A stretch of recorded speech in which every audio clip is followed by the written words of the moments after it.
श्री हरि के चरणों में नमन। स्वागत है आपका अपने चैनल श्री ग्रंथ ज्ञान में। आज हम श्रीमद् भगवत गीता के अध्याय 3 के अत्यंत गहरे और रहस्यमय श्लोक 22 को समझेंगे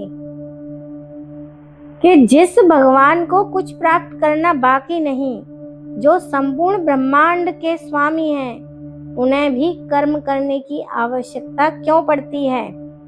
यह श्लोक हमें बताता है कि भगवान स्वयं कर्म क्यों करते हैं। जब ईश्वर पूर्ण है, तब उन्हें कार्य करने की क्या आवश्यकता है और मनुष्य को इससे क्या सीख लेनी चाहिए। अगर आप कर्म योग का वास्तविक रहस्य जानना चाहते हैं तो इस वीडियो को अंत तक अवश्य देखें। तो आइए श्लोक का अध्ययन करते हैं।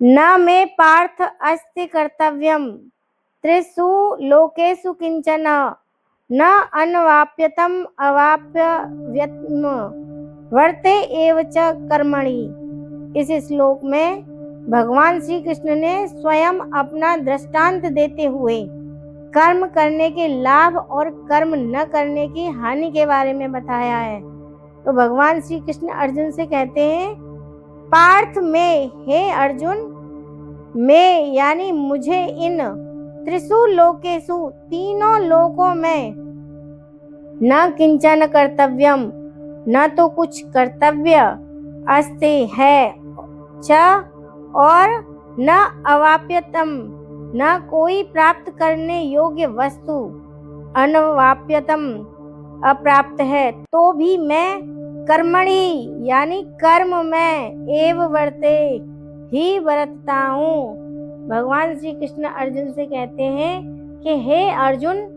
तीनों लोकों में मेरे लिए कोई भी कर्तव्य नहीं है, न ही ऐसा कुछ है जिसे मुझे प्राप्त करना हो, फिर भी मैं निरंतर कर्म में लगा रहता हूँ।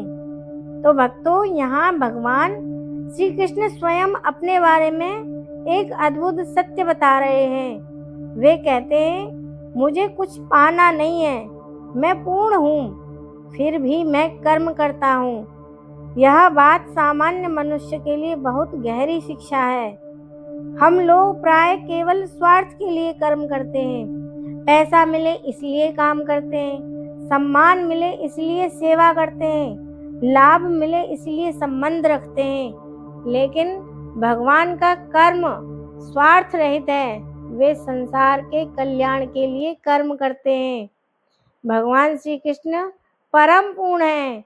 उन्हें न तो धन की आवश्यकता है, न प्रसिद्धि की आवश्यकता है और न ही शक्ति की आवश्यकता है, क्योंकि संपूर्ण सृष्टि उन्हीं से उत्पन्न हुई है।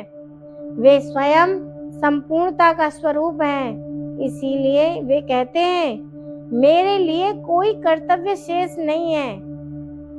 अब सबसे बड़ा प्रश्न यह आता है कि जब भगवान को कुछ चाहिए ही नहीं तो वे कर्म करते क्यों हैं। इसका उत्तर आगे के श्लोकों में मिलता है, लेकिन यहाँ संकेत दिया गया है कि भगवान संसार को सही मार्ग दिखाने के लिए कर्म करते हैं।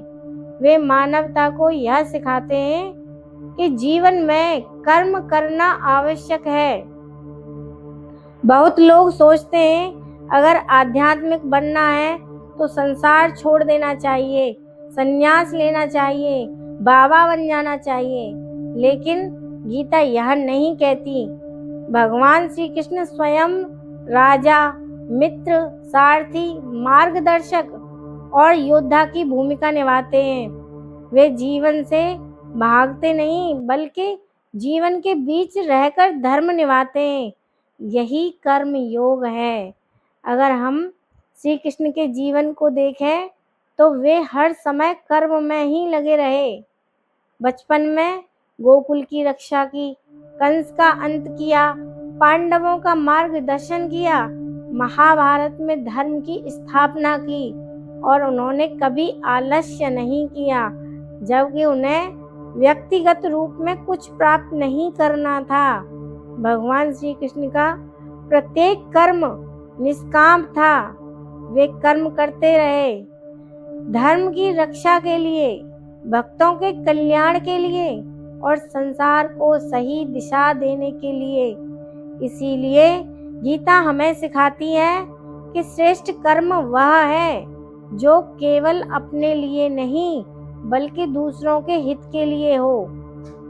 तो भक्तों, आज लोग तभी काम करते हैं जब उन्हें कोई फायदा दिखाई देता है, लेकिन गीता हमें एक ऊंची सोच देती है। हमें ऐसे कर्म करने चाहिए जिनसे समाज का भला हो, परिवार को सहायता मिले और किसी जरूरतमंद को लाभ मिले। यही सच्चा कर्म योग है। एक माता पिता दिन रात मेहनत करते हैं, उन्हें व्यक्तिगत सुख त्यागना पड़ता है, वे बच्चों के लिए कार्य करते हैं। यह भी एक प्रकार का निष्काम कर्म है। इसी प्रकार शिक्षक, सैनिक, डॉक्टर और समाज सेवी भी दूसरों के लिए ही कर्म करते हैं। जब मनुष्य केवल अपने स्वार्थ के लिए काम करता है तो उसका मन बंधन में फंस जाता है, लेकिन जब वह दूसरों के हित में काम करता है तो उसका मन शुद्ध होने लगता है। धीरे धीरे अहंकार कम होता है और आत्मिक शांति प्राप्त होती है। भगवान श्री कृष्ण हमें यह नहीं कह रहे हैं कि सब कुछ छोड़ दो, वे कह रहे हैं अपने कर्तव्य निभाओ लेकिन स्वार्थ छोड़ दो, कर्म मत छोड़ो। यही जीवन को संतुलित बनाता है। आज की दुनिया में तनाव का सबसे बड़ा कारण है मैं क्या पाऊंगा, लेकिन अगर मनुष्य यह सोचने लगे मैं क्या योगदान दे सकता हूँ तो जीवन का दृष्टिकोण बदल जाता है। कर्म जीवन का नियम है। कोई भी व्यक्ति कर्म किए बिना नहीं रह सकता। स्वार्थ रहित कर्म श्रेष्ठ है। दूसरों के कल्याण के लिए किया गया कार्य सबसे ऊंचा होता है और महान लोग उदाहरण बनते हैं। भगवान स्वयं कर्म करके संसार को शिक्षा देते हैं। आलस्य आध्यात्मिकता का नहीं है। कर्तव्य से भागना गीता का संदेश नहीं है। कर्म को पूजा बनाइए, हर कार्य ईश्वर को समर्पित करके करें।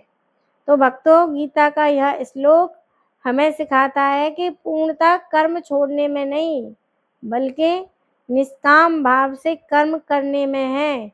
भगवान स्वयं कर्म करते हैं ताकि संसार धर्म और संतुलन में बना रहे। इसीलिए हमें भी अपने जीवन में जिम्मेदारी, सेवा और निष्काम कर्म को अपनाना चाहिए। यही कर्म योग है, यही जीवन का सच्चा मार्ग है। अगर आपको श्रीमद् भगवद गीता का यह दिव्य ज्ञान पसंद आया हो तो वीडियो को लाइक करें, शेयर करें और चैनल को सब्सक्राइब ज़रूर करें और कमेंट में जय श्री कृष्ण ज़रूर लिखें। मिलते हैं अगले वीडियो में गीता के एक और अद्भुत श्लोक के साथ। तब तक के लिए हरे कृष्ण।